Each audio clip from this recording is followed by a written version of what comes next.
Hello mga kabibig, welcome back sa ating bagong YouTube channel. Ito ang ating pag-uusapan ngayon. Ako po, agoy, ang mga kongresista, ang mga solon, nagpasa ng bill, nagpasa sila ng bill ba, na kung saan, resolution of both houses number 2. Itong mga powerful na mga kongresista, sina Paulo Ortega, Kong Hon, Ernesto Dionisio, si Zia Alonto, si Ramon Rodrigo Chieres, Lord Suwan at Eduardo Rama, nagpasa sila ng resolusyon na pababaan ang edad kung sino ang pwedeng tumakbo sa pagka-presidente, vice-presidente at senador para i-empower daw ang next generation leaders.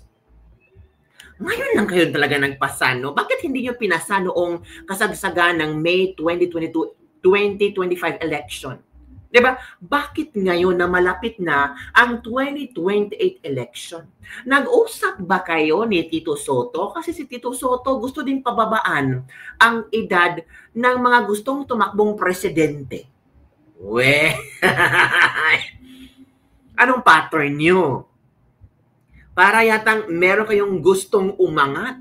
Para yatang meron kayong gustong manalo sa 2028. Para yata siya na ang nasa isip ninyo na pwedeng maglampaso at tumalo kay VP Sara sa 2028. Is it VICOSOTTO? Vico Soto? Wow!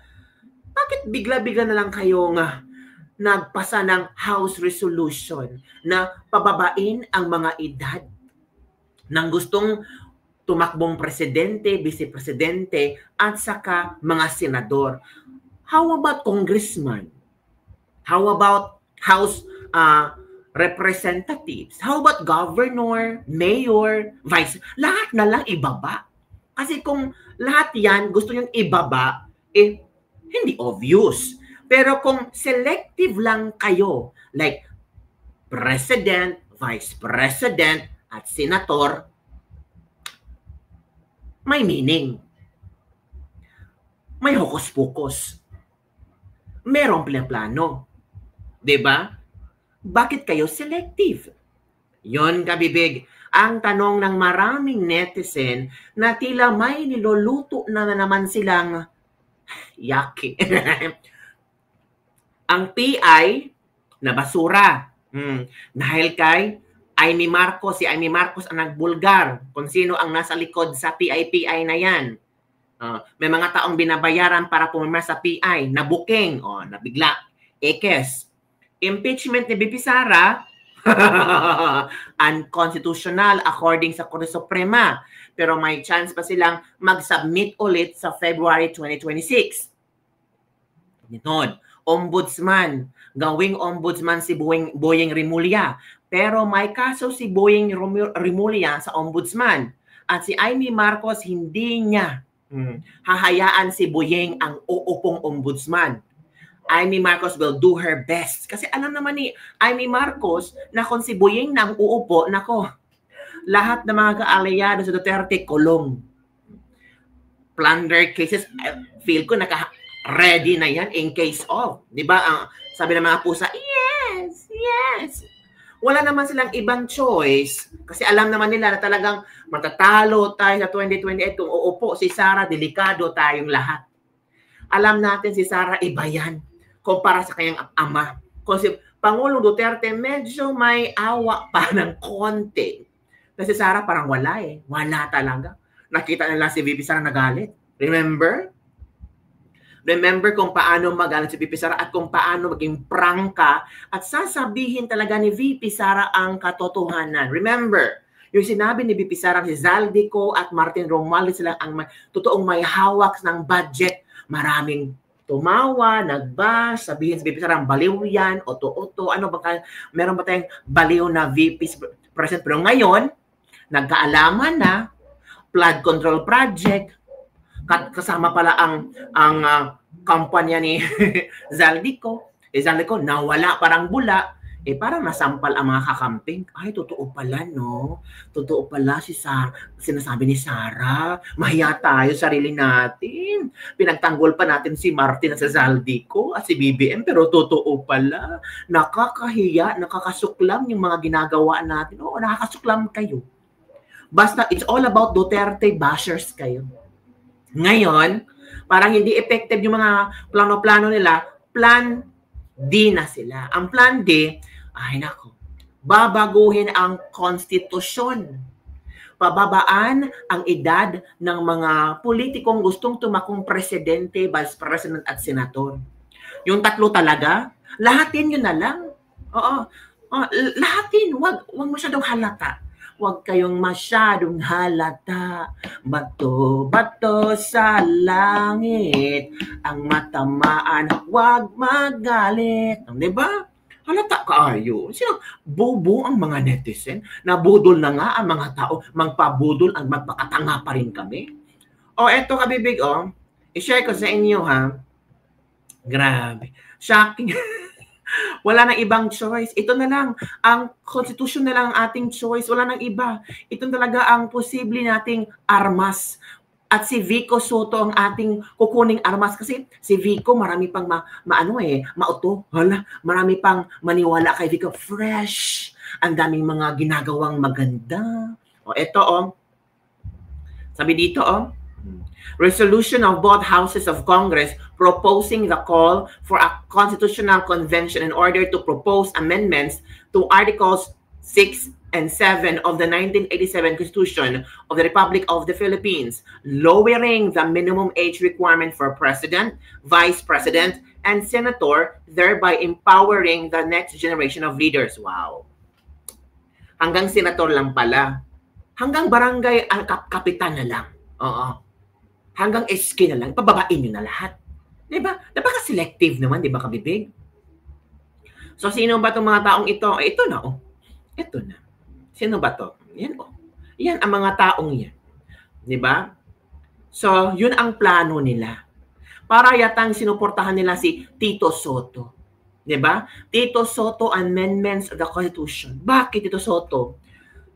How old na ba si Vico pag 2028? Tignan natin, how old is Vico? Change muna tayo dito mga kabibing ito. Yan. How old is Vico Soto? Vico Soto in 2028. Maging siya? 39, about 39 years old si Vico Soto. How old ba ang pwedeng mag-presidente? 40 years old for president and vice president and 35 for senator. Mag-senator muna si Vico. Para malaman din natin kung ano ang kakayahan niya. Hindi naman, yes, magaling si Vico sa pamamalakad. Pero, what if mag-senator muna siya? Tingnan natin kung hanggang saan at hanggang ano pa ang kapabilidad niya. Diretso presidente. Diba? Ilang years na ba ang pagserbisyo ni Vico? 9 years? I think so. I think last term na ni Vico this hanggang 2028. Nako. Yun mga kabibig, 38 years since the ratification of the Constitution, the Philippines has undergone major demographic and social shift. 38 years na daw. So, kung gusto nyo, lahat na lang ng parte ng Constitution, baguhin nyo. Wag yung selective kayo sa Articles 6 and 7 of the 1987 Constitution. Kasi parang halata Sabi ng iba, wala na kasi silang ibang nahanap na pwedeng pampatapat ni VP Sara. Kasi alam mo, sila nagtawag dito, survey. Oo. At sinali talaga na si Vico sa survey nila. Bakit gusto na isali si Vico? Vico is not how they call it, it's not telling na tatakbo siya or sa higher position. Ito trinanay nila ba kung ano ang magiging reaction ng netizen? Sara 36, Vico 34. So maybe because of this, si Vico pwedeng pantapat kay Sara, pwedeng matalo si Sara. So baka napaisip ng mga kongresista, Gawa tayo ng House Bill na baguhin natin ang konstitusyon. Gawin natin, pababain natin ang edad ng mga politikong gustong tumakbo ng pagka-presidente at vice-presidente at senator. Tingnan nyo ang rating dyan. Kita nyo naman ang rating ba? Sara Duterte, 36. Vico, 34. 10% Leni Robredo, 6. Raffy Tulfo, 6 undecided. 3% si Martin. So si Martin, ekes na sa 2028. So it means hindi na suportado or baka nakita ng mga sulon na ay mahirap si Martin na tatalo kay VP Sara. Mahirap talaga si Martin na hindi ito makakatalo kahit ilang bilyon ang nilabas para sa AKAP, sa AIC, sa TUPAD. Wala talaga. 3% lang. Risa Hontiveros, hindi 2%. Si Sudero, 1%. Others, 1%. Tanging si Vico Soto lang talaga ang malakas na pwedeng lalampaso kay VP Sara. Pero ang tanong, ang edad ni Vico, hindi kaya.